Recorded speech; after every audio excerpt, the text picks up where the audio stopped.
Kita hidup di zaman yang aneh. Semua pilihan ada, tapi justru itu yang bikin pusing. Mau jadi apa bebas, tapi salah dikit disalahkan algoritma. Mau percaya agama sepenuhnya, kok banyak kontradiksi. Mau nggak percaya, kok kosong. Mau healing, tapi habis itu balik capek lagi.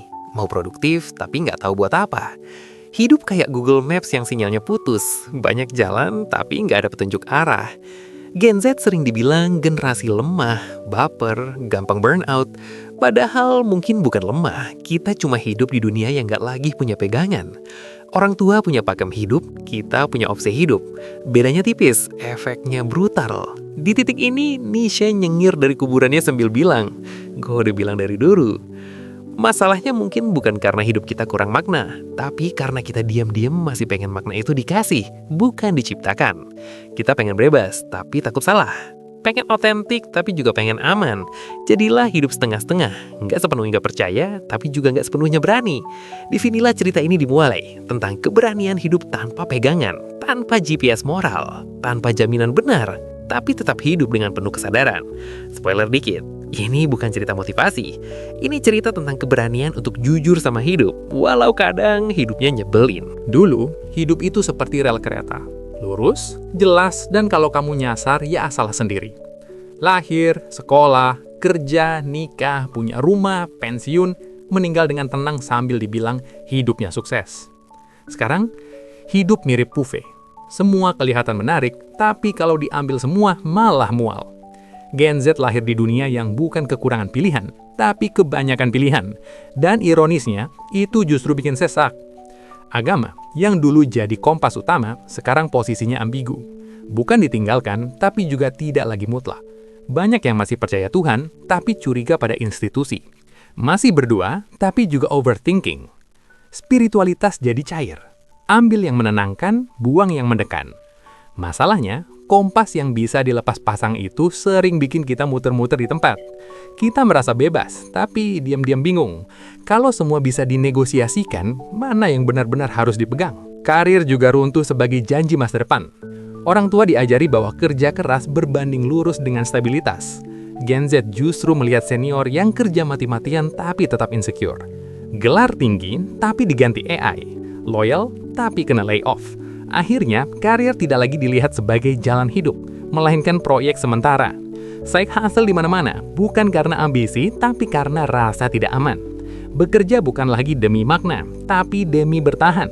Kapitalisme bilang kamu bebas jadi apa saja, tapi lupa bilang resiko sepenuhnya tanggung jawabmu sendiri.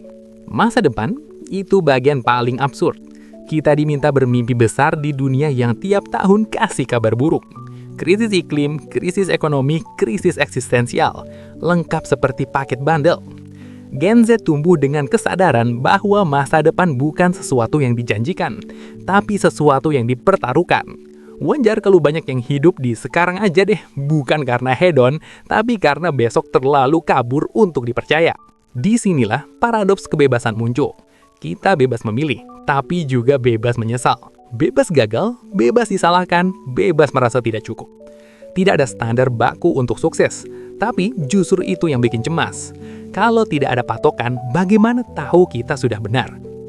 Kebebasan yang seharusnya membebaskan berubah jadi tekanan halus. Semacam penjara tanpa jeruji, tapi pintunya selalu terbuka sambil bisik, kalau hidupmu berantakan, itu salahmu. Nietzsche menyebut kondisi ini sebagai gejala awal nihilisme. Runtuhnya nilai lama tanpa pengganti yang jelas. Dunia lama hancur, tapi dunia baru belum jadi. Gen Z hidup di reruntuhan itu, terlalu sadar untuk naif, tapi belum cukup berani untuk mencipta nilai sendiri. Kita dituntut otentik, tapi takut salah. Disuruh jadi diri sendiri, tapi tidak diberi peta siapa diri itu. Maka jangan heran kalau banyak dari kita merasa capek tanpa tahu sebabnya. Bukan karena hidup terlalu berat, tapi karena hidup terlalu terbuka. Terlalu banyak kemungkinan, terlalu sedikit kepastian. Dan mungkin di titik ini, pertanyaannya bukan lagi pegangan apa yang harus kita cari, tapi apakah kita siap hidup tanpa pegangan sama sekali? Bab ini belum menjawabnya, tapi setidaknya sekarang kita tahu rasa sesak itu bukan kelemahan personal, itu gejala zaman. Ketika Nietzsche bilang Tuhan telah mati, dia bukan lagi curhat soal iman, apalagi bikin manifesto ateisme. Dia bukan tiba-tiba nyamber mic lalu teriak, "Hei, Tuhan gak ada." Itu terlalu dangkal, bahkan buat Nietzsche. Yang dia maksud jauh lebih sunyi dan lebih mengerikan. Tuhan tidak lagi berfungsi sebagai pusat makna. Nilai-nilai absolut yang dulu jadi fondasi hidup, baik, buruk, benar, salah, pelan-pelan kehilangan wibawanya. Tuhan masih disebut, tapi tidak lagi menentukan. Di titik ini, banyak orang salah paham. Dikiranya krisis iman, padahal yang runtuh itu krisis nilai. Gen Z adalah generasi yang hidup persis di tengah reruntuhan itu. Banyak yang masih berdoa, masih percaya ada yang lebih tinggi, tapi kepercayaan itu tidak lagi otomatis menjawab pertanyaan hidup sehari-hari. Iman ada, tapi terpisah dari keputusan konkret. Karir, relasi, identitas. Tuhan hadir di kata-kata, tapi algoritma hadir di praktek. Masuklah algoritma sebagai Tuhan kecil versi modern. Dia tidak menjanjikan keselamatan abadi, tapi menjanjikan validasi instan. Likes, views, engagement, ini bukan sekedar angka, tapi penentu rasa berharga. Yang benar bukan lagi yang bermakna, tapi yang performatif. Yang penting bukan ini baik atau tidak, tapi ini laku atau tidak. Makna berpindah dari langit ke timeline, dari transendensi ke trending topik. Dan lucunya, kita sadar ini absurd, tapi tetap ngecek notifikasi tiap 5 menit. Spiritualitas boleh cair, tapi FYP tetap absolut. Di dunia seperti ini, nilai tidak lagi diwariskan, tapi dioptimasi. Algoritma tidak peduli kamu siapa, yang penting kamu konsisten. Tidak peduli kamu jujur atau tidak, yang penting relevan. Ia tidak menuntut iman, hanya atensi. Dan disitulah letak bahayanya, ketika makna hidup ditentukan oleh apa yang bisa diukur. Yang tak terhitung dianggap tidak penting, yang sunyi dianggap gagal, yang tidak viral seolah tidak pernah ada. Nisa mungkin akan geleng-geleng kepala sambil bilang, ini nihilisme versi HD. Gen Z hidup dalam kondisi iman yang setengah hadir, bukan sepenuhnya religius tapi juga tidak ateistik. Ada kerinduan pada makna tapi juga kecurigaan pada klaim absolut. Maka lahirlah spiritualitas personal. Meditasi, afirmasi, journaling, healing, semua ini bukan salah. Tapi seringkali berhenti sebagai teknik menenangkan diri, bukan kerangka nilai. Kita belajar cara bertahan, tapi lupa bertanya, bertahan untuk apa? Krisisnya bukan karena kita kehilangan Tuhan, tapi karena kita kehilangan keberanian untuk menjadikan sesuatu sebagai pusat hidup. Semua harus fleksibel, semua bisa direvisi. Nilai pun jadi seperti terms and conditions, panjang, ribet, dan di-skip. Di titik ini, hidup terasa ringan tapi hampa, bebas tapi tidak terarah. Nietzsche menyebut ini padang pasir makna, tempat di mana manusia tahu nilai lama runtuh tapi belum sanggup mencipta yang baru. Dan disinilah pertanyaan yang mulai mengganggu. Kalau Tuhan tidak lagi jadi penentu nilai, dan algoritma jelas bukan jawaban, lalu apa? Bab ini belum memberi solusi, Nietzsche memang pelit harapan. Tapi satu hal jelas, krisis kita bukan soal percaya atau tidak percaya, melainkan soal berani atau tidak berhadapan dengan kekosongan. Karena di balik timeline yang ramai, ada kehampaan yang tidak bisa di-like. Di satu titik hidup, hampir semua Gen Z pernah sampai pada kesimpulan yang sama. Hidup ini absurd. Kita kerja buat uang, uang buat hidup, hidup buat kerja lagi. Ulang. Kalau ini game, jelas grind tanpa ending. Masalahnya, kesadaran ini sering datang bukan bareng pencerahan, tapi bareng burnout. Kita sadar hidup nggak punya makna bawaan, lalu rebahan. Nihilisme, tapi versi low battery. Nietzsche sebenarnya membedakan dua jenis nihilisme. Yang pertama, nihilisme pasif. Ini kondisi ketika seseorang sadar nilai lama runtuh, tapi tidak punya energi atau keberanian untuk ngebangun yang baru. Hasilnya bukan pemberontakan, tapi penarikan diri. Apatis, mati rasa, ya udahlah, hidup dijalani sekadarnya. Gak berharap banyak supaya gak kecewa. Ini nihilisme yang kelihatannya tenang, tapi dalamnya kosong. Damai palsu, semacam inner peace hasil kelelahan. Nihilisme aktif beda kelas. Ini fase ketika seseorang melihat nilai lama hancur dan justru berkata, "Oke, kita mulai dari nol." Bukan menyerah, tapi menghancurkan dengan sadar. Ada kemarahan, ada energi, ada dorongan mencipta. Nihilisme aktif itu berisik, berantakan, dan sering bikin tidak nyaman. Tapi di situ ada kehidupan. Bukan pasrah, tapi konfrontatif terhadap kekosongan. Masalahnya, posisi Gen Z sering nyangkut di tengah. Kita sadar absurditas hidup, tapi berhenti di kelelahan. Kita kritis, tapi tidak destruktif secara kreatif. Kita bisa membongkar semua ilusi soal kerja, cinta, Tuhan, negara. Tapi setelah itu bingung mau ngapain. Akhirnya nihilisme jadi estetik, playlist galau, caption sarkas, meme eksistensial jam 2 pagi. Kelihatan reflektif, tapi sebenarnya sedang menunda keberanian. Burnout berperan besar di sini. Nihilisme aktif butuh energi, sementara Gen Z kehabisan tenaga bahkan untuk bangun pagi. Sistem menuntut produktivitas konstan, tapi tidak memberi makna. Kita diperas sebelum sempat membangun nilai. Jadilah kelelahan eksistensial. Capek bukan karena terlalu banyak kerja, tapi karena kerja tanpa alasan yang diyakini. Ini bukan malas, ini kelelahan ontologis. Capek di level, aku ngapain sih hidup? Ironisnya, kesadaran absurd sering disalahpahami sebagai akhir. Padahal buat Nietzsche, itu justru pintu masuk. Masalahnya, kita sering berhenti di pintu sambil bilang, aku ngerti po hidup absurd, lalu kembali scrolling. Nihilisme aktif menuntut resiko. Kemungkinan salah, kemungkinan ditertawakan, kemungkinan gagal total. Dan itu menakutkan di dunia yang suka mengarsip kegagalan. Akhirnya, banyak Gen Z hidup dalam mode bertahan. Tidak berharap besar, tidak bermimpi tinggi, yang penting tidak terlalu sakit. Tapi di titik ini, Nietzsche akan bertanya dengan sinis. Apakah itu hidup atau sekedar penunda kematian? Bab ini belum memaksa kita jadi radikal, tapi setidaknya ia mengajak jujur. Kita tidak kekurangan kesadaran, kita kekurangan keberanian untuk melanjutkannya. Nihilisme bukan musuh, kelelahan yang membuat kita berhenti, itulah masalahnya. Gen Z adalah generasi yang paling fasih ngomong soal healing.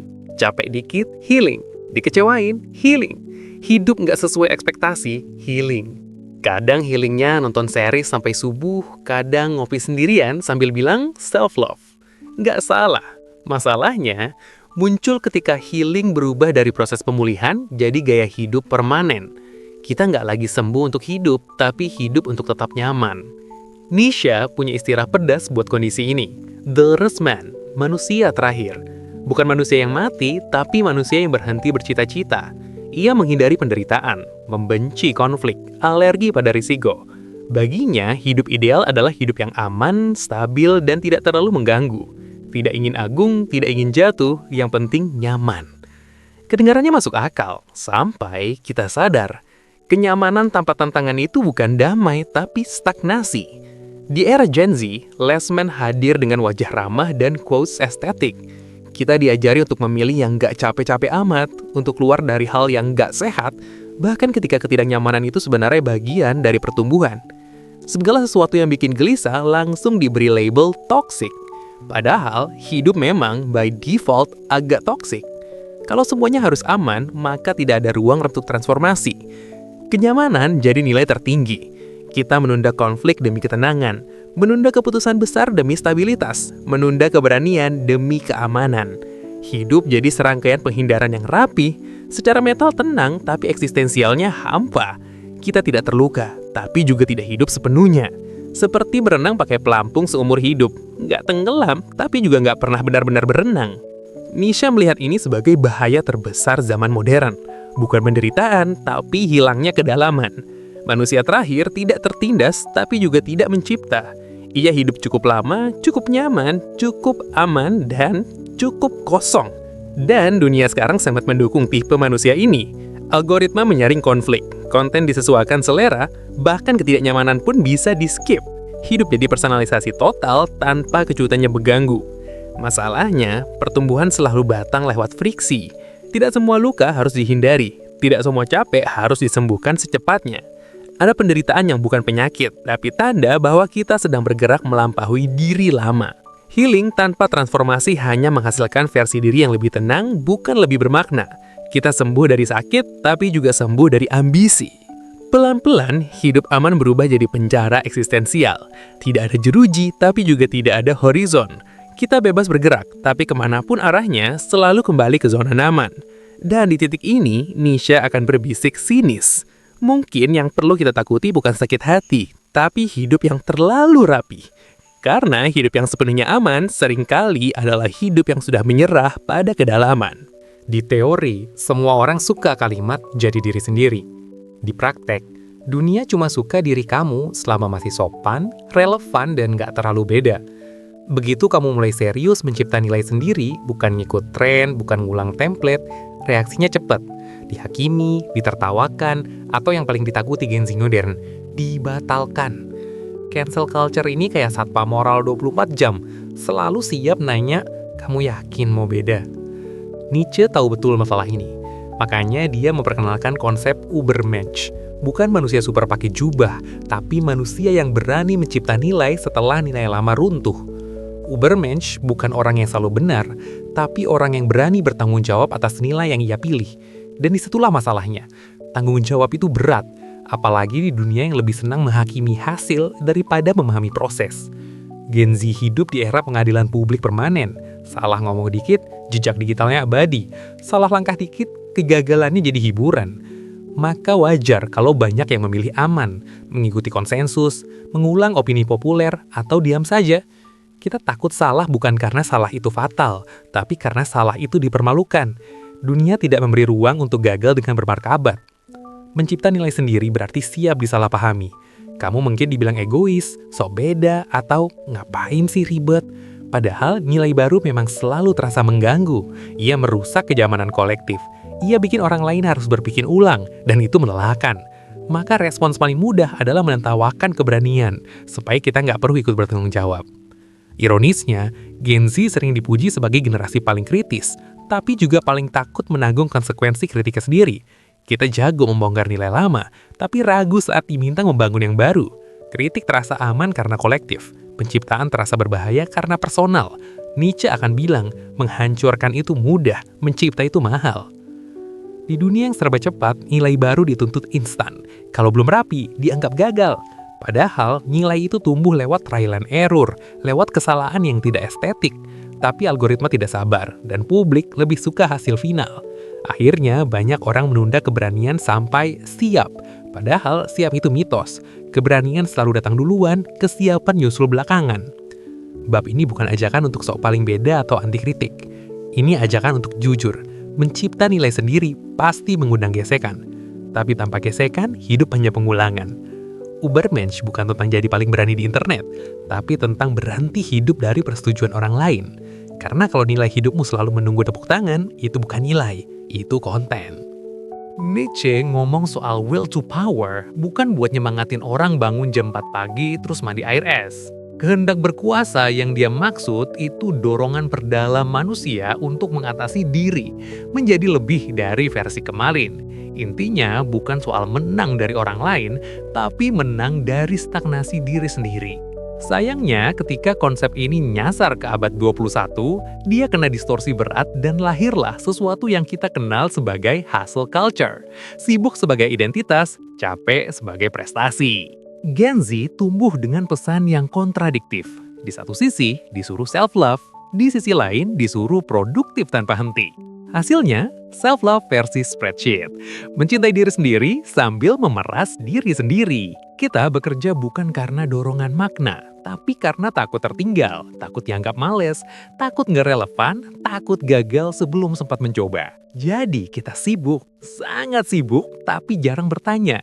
Sibuk ini kemana arahnya? Di titik ini, kehendak berkuasa berubah jadi kehendak untuk terlihat berkuasa.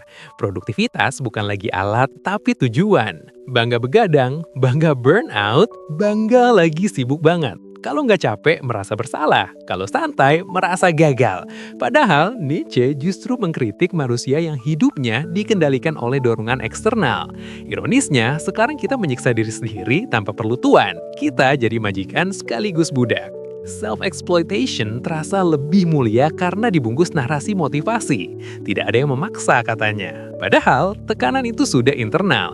Kita memaksa diri sendiri karena standar sukses ada di mana-mana.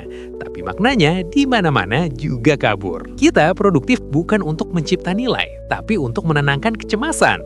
Kerja jadi obat penenang eksistensial. Selama sibuk, kita nggak sempat bertanya apakah hidup ini masuk akal. Masalahnya, kehendak berkuasa tanpa arah hanya menghasilkan kelelahan. Kita mengatasi diri hari ini, tapi tidak tahu untuk apa. Kita naik level, tapi gamenya nggak jelas. Dan ketika akhirnya taka, kita menyalahkan diri sendiri. Kurang disiplin, kurang konsisten, kurang niat. Padahal mungkin bukan kita yang kurang, arahnya yang kosong. Nietzsche tidak pernah memuja kerja tanpa henti. Ia memuja pertumbuhan yang bermakna. Will to Power bukan tentang mengoptimalkan diri sampai habis, tapi tentang mencipta bentuk hidup yang ingin kita afirmasi. Kalau produktivitasmu tidak mendekatkanmu pada nilai yang kamu yakini, itu bukan kehendak berkuasa, itu ketakutan yang menyamar jadi ambisi.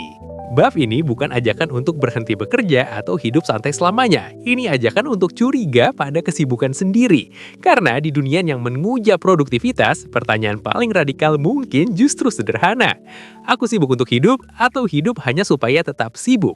Kita hidup di era yang terobsesi sama versi hidup yang harusnya. Harusnya lebih mapan, harusnya lebih bahagia, harusnya lebih tenang. Kalau realitas nggak sesuai, refleks kita dua, mengeluh atau kabur. Kalau capek dikit, pengen restart hidup. Kalau sakit dikit, pengen skip level. Padahal hidup bukan game yang bisa di-reload. Di titik inilah, Nietzsche datang dengan konsep yang terdengar sederhana, tapi sadis. Amor fati, mencintai takdir. Amor fati sering disalahpahami sebagai pasrah, seolah-olah Nietzsche ngajarin, ya udah terima aja nasib. Padahal itu kebalikan total. Amor fati bukan sikap lemah, tapi sikap paling radikal, berkata iya pada hidup secara utuh, termasuk bagian yang menyakitkan, memalukan, dan bikin kita pengen ngilang dari grup WhatsApp keluarga. Ini bukan tentang menyerah pada keadaan, tapi berhenti berharap hidup seharusnya berbeda. Gen Z sering terjebak di antara dua ekstrim, denial dan pelarian. Kita tahu hidup keras, tapi berharap kerasnya sementara. Kita bilang, aku ikhlas, tapi diam-diam nunggu keadaan berubah. Amor fati menuntut kejujuran yang lebih brutal. Bagaimana kalau hidup memang begini? Bukan fase, bukan ujian sebentar, tapi struktur realitas. Pertanyaannya lalu bukan, kapan ini selesai? Tapi, bisa nggak aku mencintai hidup ini juga? Mencintai penderitaan terdengar absurd, bahkan tidak sehat kalau dibaca setengah. Tapi Nietzsche tidak memuja rasa sakit. Ia memuja kehidupan yang tidak diseleksi. Kita sering bilang mencintai hidup, tapi dengan syarat. Asal bahagia, asal berhasil, asal nggak terlalu sakit. Amor fati menghapus syarat itu. Mencintai hidup bukan karena ia adil, tapi karena ia milik kita, bahkan luka-lukanya. Ini bukan ajakan jadi masokis eksistensial. Penderitaan tetap menyakitkan. Capek tetap capek. Bedanya, penderitaan tidak lagi diperlakukan sebagai kesalahan hidup. Kita berhenti bertanya, kenapa ini terjadi padaku? Dan mulai bertanya, apa yang bisa aku afirmasi dari ini? Bukan mencari hikmah instan ala caption motivasi, tapi menerima bahwa penderitaan juga membentuk identitas. Di era healing, kita sering buru-buru menyingkirkan rasa tidak nyaman. Padahal beberapa rasa tidak nyaman justru tanda bahwa kita hidup jujur. Amor fati tidak menenangkan, ia menguatkan. Ia tidak menjanjikan hidup lebih mudah, tapi hidup yang tidak kita benci. Dan itu beda jauh. Nietzsche pernah membayangkan, bagaimana jika kamu harus mengulang hidupmu persis sama, berkali-kali tanpa bisa mengubah apapun. Apakah kamu akan mengutuknya, atau justru berkata, ya, ulangi lagi. Amor fati adalah keberanian untuk menjawab, ya, bukan karena hidup sempurna, tapi karena kita berhenti bernegosiasi dengan realitas. Dan mungkin di dunia yang penuh pelarian, keberanian terbesar adalah tetap tinggal dan mencintai hidup apa adanya. Kebebasan sering terdengar seksi di teori, tapi horor di praktek. Semua orang mau bebas, sampai sadar bahwa bebas berarti tidak ada yang bisa disalahkan. Tidak ada Tuhan yang bisa dijadikan kambing hitam, tidak ada sistem yang sepenuhnya bisa dituding, bahkan tidak ada takdir yang bisa diprotes habis-habisan. Nietzsche menyebut ini kebebasan radikal, hidup tanpa pegangan absolut, tanpa jaminan benar, tanpa peta moral bawaan. Kedengarannya keren, sampai kamu harus menjalaninya. Di titik ini, banyak orang mundur pelan-pelan. Kita bilang mau bebas, tapi tetap pengen validasi. Mau otentik, tapi pengen aman. Mau beda, tapi nggak mau sendirian. Maka kebebasan dinegosiasikan. Cukup bebas selama masih diterima. Nietzsche akan bilang itu bukan kebebasan, itu kompromi eksistensial. Kebebasan radikal tidak datang dengan asuransi. Ia datang dengan risiko, kesepian, dan kemungkinan salah yang sepenuhnya ditanggung sendiri. Tanggung jawab penuh atas hidup sendiri adalah bagian paling berat dari kebebasan. Tidak ada lagi alasan aku begini karena lingkungan yang bisa dipakai selamanya. Bukan berarti lingkungan tidak berpengaruh, tapi di titik tertentu kita harus berhenti menjadikan pengaruh itu sebagai identitas final. Nietzsche tidak meniadakan kondisi, tapi menuntut sikap. Apa yang akan kamu lakukan dengan hidup yang kebetulan kamu dapatkan? Gen Z sering merasa tertekan oleh narasi, kamu bisa jadi apa saja. Kalimat itu terdengar memberdayakan, tapi juga kejam. Kalau kamu bisa jadi apa saja, kegagalan terasa sepenuhnya salahmu. Disinilah banyak orang memilih hidup aman. Ikut arus, ikuti template, jangan terlalu bida. Kebebasan yang tidak diambil akan selalu terasa lebih ringan daripada kebebasan yang dijalani. Tapi harganya adalah hidup yang tidak sepenuhnya milik kita. Nietzsche tidak menawarkan harapan yang menenangkan. Ia tidak menjanjikan bahwa hidup akan adil atau makna akan muncul dengan sendirinya. Yang ia tawarkan adalah keberanian. Keberanian untuk mencipta nilai di dunia tanpa jaminan. Keberanian untuk salah tanpa drama korban. Keberanian untuk hidup tanpa penopang metafisik tapi tetap berkata ya pada hidup. Dan ini bukan ajakan jadi individualis egois yang cuek pada orang lain. Justru sebaliknya, hanya orang yang bertanggung jawab atas dirinya sendiri yang bisa benar-benar bertanggung jawab pada dunia. Kebebasan radikal bukan pelarian dari moralitas, tapi kelahirannya kembali. Bukan sebagai aturan luar, tapi sebagai komitmen personal. Di akhir semua ini, pertanyaannya sederhana, tapi mengganggu. Kalau hidup memang tidak punya makna bawaan, apakah kita cukup berani untuk menciptakannya sendiri? Atau kita lebih memilih hidup aman, nyaman, dan tidak terlalu sakit, meski diam-diam kosong? Nietzsche tidak memaksa jawaban. Ia hanya menatap kita dan menunggu. Karena di dunia tanpa pegangan, diam pun sudah menjadi pilihan. Sepanjang 8 bab ini, kita ngebedah satu keresahan besar. Hidup di zaman ketika pegangan runtuh, tapi kebebasan justru bikin sesak. Dari runtuhnya kepastian agama, karir dan masa depan, ke krisis nilai yang disalahpahami sebagai krisis iman. Dari nihilisme yang bikin sadar hidup absurd, tapi berhenti dicapai, sampai kenyamanan dan healing yang pelan-pelan berubah jadi penjara eksistensial. Kita lihat bagaimana keberanian mencipta nilai sering kalah oleh takut dihakimi. Bagaimana will to power nyasar jadi hustle tanpa arah. Sampai akhirnya tiba di amor fati. Berani bilang ya pada hidup, termasuk bagian yang gak enak dan bikin pengen uninstall realitas. Channel ini hadir bukan buat ngasih jawaban instan atau motivasi manis. Ini ruang buat mikir bareng, ngerasa bareng, dan jujur sama hidup. Tanpa harus pura-pura kuat atau pura-pura tercerahkan. Kalau kamu capek sama konten yang terlalu positif tapi nggak nyentuh akar, mungkin kamu nyasar ke tempat yang tepat. Tenang, ini aman secara intelektual. Secara eksistensial, ya tergantung. Kesimpulannya sederhana tapi berat. Hidup memang tanpa makna bawaan. Dan itu bukan kutukan, tapi tantangan. Pertanyaannya tinggal satu, kita mau berani mencipta makna sendiri atau memilih hidup aman, nyaman, dan kosong sambil bilang nggak apa-apa kok. Padahal sambil overthinking jam 2 pagi.